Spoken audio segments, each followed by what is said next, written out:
Je suis dépourvu de foi, et je ne puis donc être heureux, car un homme qui risque de craindre que sa vie soit une errance absurde vers une mort certaine ne peut être heureux. Je n'ai reçu en héritage ni Dieu, ni point fixe sur la terre d'où je puisse attirer l'attention d'un Dieu. On ne m'a pas non plus légué la fureur bien déguisée du sceptique, les ruses de Sioux du rationaliste ou la candeur ardente de l'athée. Je n'ose donc jeter la pierre, ni à celle qui croit en des choses qui ne m'inspirent que le doute, ni à celui qui cultive son doute, comme si celui-ci n'était pas, lui aussi, entouré de ténèbres. Cette pierre m'atteindrait moi-même, car je suis bien certain d'une chose, le besoin de consolation que connaît l'être humain est impossible à rassasier. En ce qui me concerne, je traque la consolation comme le chasseur traque le gibier. Partout je crois l'apercevoir dans la forêt, je tire. Souvent je n'atteins que le vide, mais une fois de temps en temps, une proie tombe à mes pieds. Et comme je sais que la consolation ne dure que le temps d'un souffle de vent dans la cime d'un arbre, je me dépêche de m'emparer de ma victime. Qu'ai-je alors entre mes bras ? Puisque je suis solitaire, une femme aimée ou un compagnon de voyage malheureux. Puisque je suis poète, un arc de mots que je ressens de la joie et de l'effroi à bander. Puisque je suis prisonnier, un aperçu soudain de la liberté. Puisque je suis menacé par la mort, un animal vivant et bien chaud, un cœur qui bat de façon sarcastique. Puisque je suis menacé par la mer, un récif de granit bien dur. Mais il y a aussi des consolations qui viennent à moi sans y être convié, qui remplissent ma chambre de chuchotements odieux. Je suis ton plaisir, aime-les tous. Je suis son talent, faisant aussi mauvais usage que de toi-même. Je suis ton désir de jouissance, seuls vivent les gourmets. Je suis ta solitude, méprise les hommes et je suis ton aspiration à la mort, à leur tranche. Le fil du rasoir est bien étroit, je vois ma vie menacée par deux périls. Par des bouches avides de la gourmandise, de l'autre par l'amertume de l'avarice qui se nourrit d'elle-même. Mais je tiens à refuser de choisir entre l'orgie et l'ascèse, même si je dois pour cela subir le supplice du grill de mes désirs.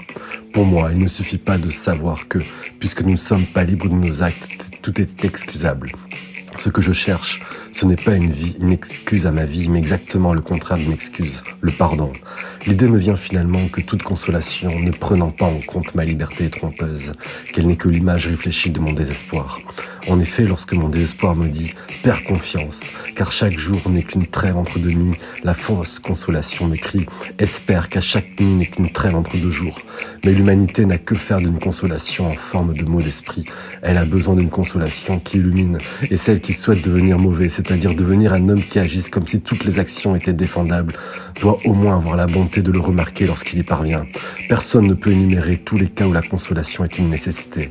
Personne ne sait quand tombera le crépuscule et la vie n'est pas un problème qui puisse être résolu en divisant la lumière par l'obscurité, par les jours et par les nuits.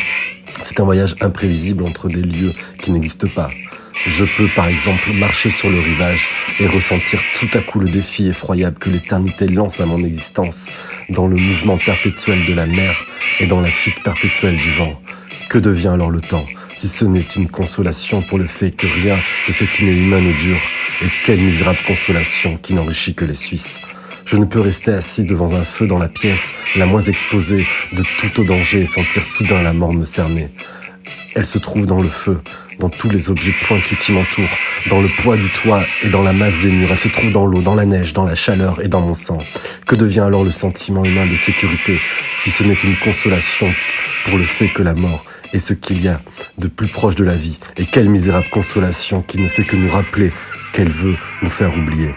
Je peux remplir toutes mes pages blanches avec les plus belles combinaisons de mots que puisse trouver mon cerveau, étant donné que je cherche à m'assurer que ma vie n'est pas absurde et que je ne suis pas seul sur la terre, je rassemble tous ces mots en un livre et je l'offre au monde. En retour, celui-ci me donne la richesse, la gloire et le silence. Mais que puis-je bien faire de cet argent et quel plaisir puis-je prendre à contribuer au progrès de la littérature? Je ne désire que ce que je n'aurai pas, confirmation de ce que mes mots ont touché le cœur du monde. Que devient alors mon talent, si ce n'est une consolation pour le fait que je suis seul? Mais quelle épouvantable consolation, qui me fait simplement ressentir ma solitude 5 fois plus fort.